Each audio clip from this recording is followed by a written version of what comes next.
ఏదైతే అన్నదాత జూన్ నుంచే ప్రారంభిస్తా. కేంద్ర ప్రభుత్వం 3 విడతల్లో ఇస్తుంది.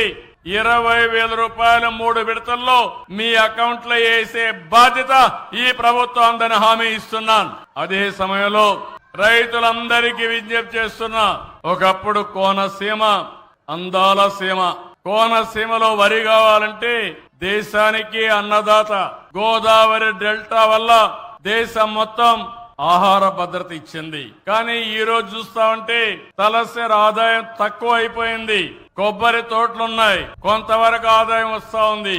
మీరు అక్వా కల్చర్కి వెళ్లారు, చేపల పెంపకానికి వెళ్లారు, కొంతవరకే ఆదాయం వస్తా ఉంది. కానీ నేను ఆలోచించేది మీ ఆదాయం పెరగాలి, పాడి పరిశ్రమ అభివృద్ధి కావాలి. మీ కొబ్బరి చెట్లలో ఇంటర్ కల్టివేషన్ గాని గడ్డేసుకోగలిగితే, కోకో ఇవ్వగలిగితే అదనపు ఆదాయం వస్తుంది. నేను అందుకని 90,000 ఎకరాలుంది ఇక్కడ కొబ్బరి గార్డెన్స్ అన్ని. 90,000 ఎకరాల్లో కోకో గాని లేకపోతే పశువులకు అవసరమైన గడ్డి గాని ఏర్పాటు చేయగలిగితే మీ ఆదాయం రెట్టింపు అవుతుంది.